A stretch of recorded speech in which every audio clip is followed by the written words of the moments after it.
지난 총선에서 영입 1호. 네. 그러나 경선 탈락. 최진영 변호사님 나오셨습니다. 안녕하십니까? 네. 최진영의 오프 더 레코드입니다. 예, 이 코너의 본래 의도는 이러합니다.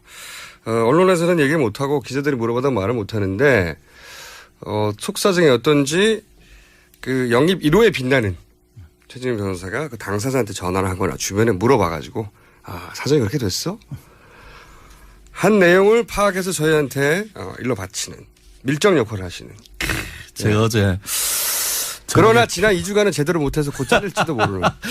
그럴 것 같습니다. 저녁에도 뭐 여러 번 전화를 드렸는데 야 짧은 기간 내에 하나의 코멘트를 딱 받아내기가 참 만만치는 않다 이런 걸 좀 느끼고 있습니다. 전화를 요새 그래서 바짝 돌리고 계시군요. 네, 문자도 팍팍 드리고 있습니다. 4.13 총선에도 잘렸는데 여기서 잘릴 수는 없다 이렇게. 그렇습니다. 자, 저희가 첫 번째 여쭤볼 사안은 이겁니다. 일부 언론이지만 언론에서 이정현 대표가 일단 영이 서지 않았다는 것은 분명했던 것 같고, 그런데 이제 복귀 후에도 이대로 이정현 대표 체제로 대선을 치를 수 있느냐 이렇게 당이 한번 혼란에 빠졌었고 지금도 이렇게 힘을 못 받고 있는데 사퇴해야 되는 거 아니냐. 사퇴론이 보도가 꽤 돼요. 네. 사퇴론이란 것은 일부 주말에 나오는 그 신문에서 하나 나오는 것 같은데요. 네. 내부적인 비판, 특히 친박계 같은 경우에도 지난번에 국감에 복귀하자라고 했더니만 정치 그렇게 하는 것이 아니야라고 하면서 물론 다시 갔었던 그런 문제가 있고. 그 말 한 분은 게다가 친박계 대형인 서청원 그렇죠. 서청원 의원이었고 네. 비박계 같은 경우에도 사실 이런 반응이 있는 것 같습니다. 만약에 지금 대표가 비박계 대표였다고 하면은 이와 같은 이른바 빈손회군 사태에서 아무런 국회의 의원들한테 설명도 없이 지방을 내려가서 얘기하는 것이 이게 말이 되냐 이런 비판이 있는 것은 사실입니다. 당 내에서 그러니까 병원에 입원했다가 네네. 당에 와서 전후 사정이 이러했다. 혹은 뭐 거기에 실수는 좀 일부 있었고 그러나 내 뜻은 이러했다. 이런 설명도 없이 민생행보라고 하면서 지금 뭐 해서 대전으로 해서 부산, 울산, 뭐 순천까지 다니는 건 다 좋은데 왜 또 당 내에서의 어떤 분위기를 쇄신하기 위한 나름대로의 설명 같은 것이 왜 부족하느냐. 이 부분에 대한 지적은 특히 비박계 중심으로 있는 건 사실인 것 같습니다. 그렇지만 전체적으로 지금 아시다시피 주류나 비주류 얘기를 했을 때는 여전히 지금 어쨌든 간에 전체적인 주류적 분위기는 사실 이제 그 새로운 대표가 그 선지 지금 얼마 되지도 않지 않습니까? 이른바 허니문 피어리더가 내기 때문에 이와 같은 내부적인 그런 그 리더십의 문제는 있습니다만 사실 다른 대안도 없지 않습니까? 지금으로서는 그것보다는 그 이정현 대표를 중심으로 뭉쳐서 나려고 하는 그런 의도가 지금 엿보이는 것 같은데 사실 그렇다 하더라도 이번 사태 과정에서 있었어의 어떤 약간의 어떤 의사소통이 제대로 되지 못한 문제라든가 일방적 의사결정 이 문제에 대해서는 좀 불만이 있는 것도 느낄 수 있었습니다. 불만은 직접 전화를 해보시거나 문자를 해보니까 어떤 식으로 표현이 됩니까? 예를 들어 정확한 워딩을 누가 했는지 알려주세요. 제가 뭐 K 의원이라고 하면은 뭐 될 것 같은데요. 그분 같은 경우에는 사실 지금 같은 경우에는 개개인 의원님 같은 경우에는 국감에 훨씬 더 꽂혀 있습니다. 어떻게 하면은 언론에 좀 더 노출되고 그렇죠. 하기를 바라는데 자기가 돋보일 찬스니까. 예, 그렇다 보니 어떻게든 이렇게 계좌에 이렇게 해 그 어떻게 보면은 본인들의 막 열심히 하면은 후원금 팍팍 들어오거든요. 그거에 집중을 하지 지금 뭐 그 이정현 대표가 어떤지 그것보다는 개개 의원들 같은 경우에는 지금 그렇다는 것을 각자 도생이라는 것을 좀 많이 느꼈습니다. K 의원한테 물어보면 뭐라고 합니까? 나 바빠 시끄럽구나 이래요? 그거 얘기했더니만 이정현 대표 얘기는 안 하고 이은재 의원 때문에 답답했다. 뭐 이런 얘기를 좀 하시는 것 같은데요. 결국 그 한 분의 어떤 약간의 헛발질로 인해서 여당 의원 전체가 약간 매도되는 그런 분위기에 있어서 좀 답답한 그런 얘기를 하신 적이 있습니다. 그 정도 표현이에요. 그냥 답답했다. 아니 사석 그러니까 본인 그 친한 사이끼리 하는 얘기인데 너무 답답했어. 이렇게 얘기하지는 않잖아요. 그 품위와 그 품격을 지향하는 김어준의 뉴스 공장에서 제가 이게 19군적 발언할 수는 없고 변호사님 저는 그 부분에 대해서는 좀 품위를 지향하지 않습니다. 살짝만 전해주시면 분위기를 알아야죠. 당내에서 예를 들어서 이런 식의 코멘트가 있다. 그건 사석에서 하는 변호사님한테 하는 얘기는 사석에서 하는 얘기잖아요. 그냥. 예. 뭐라고 합니까? 이 자리가 공석이라서. 네? 그래도 그런 얘기를 안 말씀드렸듯이 어차피 각자 같이 옆자리에 있는 의원이다 보니까 안타깝다 이런 표현을 하고 있는데 결국은 설마요. 헛발질했다는 그런 식으로 얘기를 하는 것은 제가 전할 수 있을 것 같습니다. 헛발질이란 워딩까지밖에 안 나왔나요? 그거보다 좀 더 심했다 아니면 덜했다?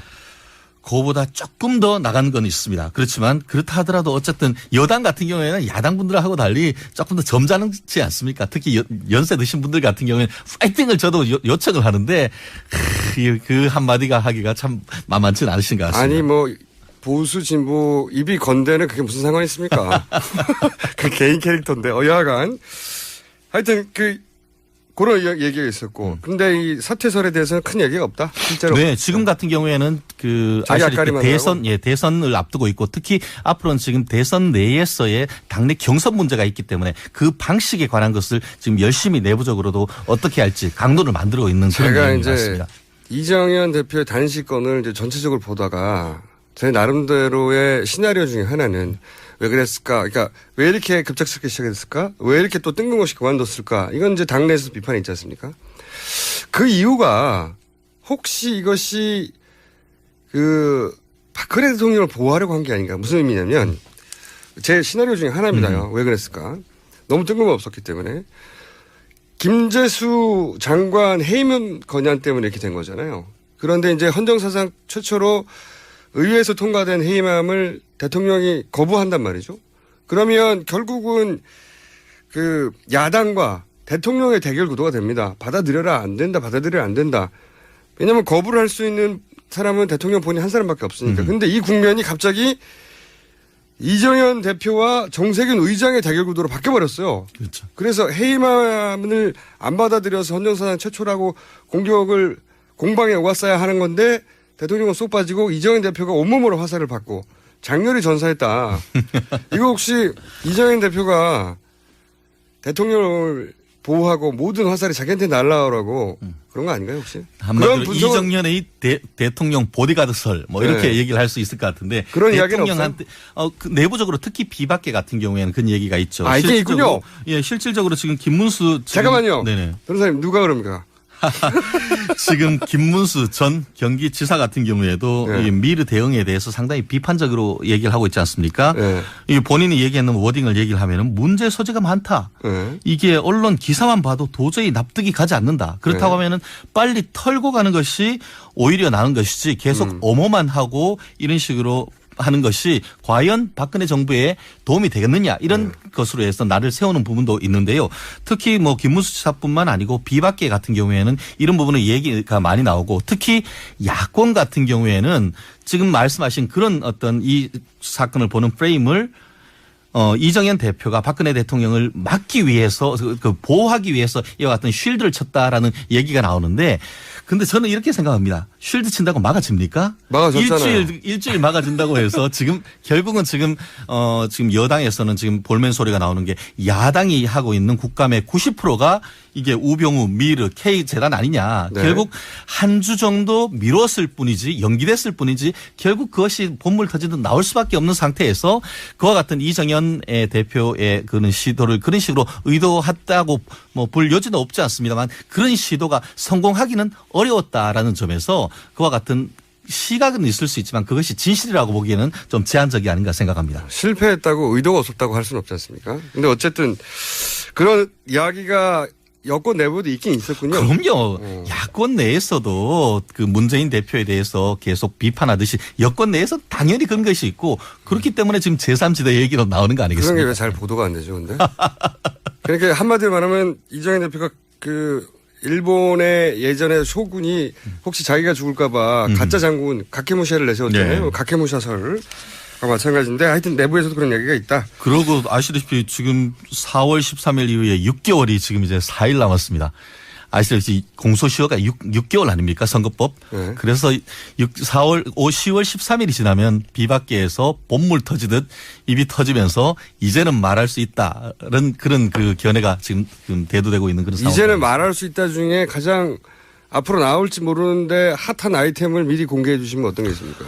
결국 비박계 내에서도 지금 국민들의 여론이 K재단, K스포츠단과 미르 재단에 대한 거기 때문에 그런 부분에 대해서 엄호만 해서는 안 된다는 그 시각이 앞으로 목소리를 얻을 가능성은 상당히 높다고 봅니다. 그러면 그거 관련해서 제가 진짜 궁금한 게 이제 밀정 역할을 꼭 해 주셔야 될 분은 뭐냐면 공개적으로는 이제 방어할 수밖에 없어요. 야당은 공격하고 여당은 방어할 수밖에 없는데 여당 내 의원들이 예를 들어 김문수 전 지사처럼 여당 내에도 야, 이거 좀 이상하지 않냐라고 하는 여론이 없습니까? 왜 없겠습니까? 왜 없겠습니까? 저 또한 개인적으로 그렇게 생각합니다. 이니셜을 좀 알려주시면 좋겠는데. 뭐 최순실 이런 문제가 아니고 네. 돈에 관한 문제에 대해서는 털고 가야 된다라고 생각하는데 네. 사실 요즘 뭐 우리나라에서 장삼이 이사라고 하듯이 장, 이, 김 웬만하면 그 여당 의원 중에 안 걸리는 분이 어렵겠습니까?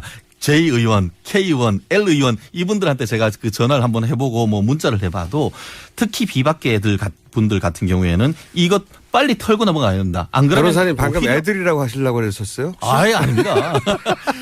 이 부분에 대해서는 오히려 박근혜 정부에 부담이 될 수 있는 부분이기 때문에 돈 문제에 대해서는 확실히 해서 넘어가야 된다는 견해가 특히 소장파 개혁분들 같은 경우에는 분명히 그 목소리가 있습니다. 지금까지 최진영 변호사였습니다. 3부에서 뵙겠습니다. 감사합니다. 감사합니다. 최진영이었습니다.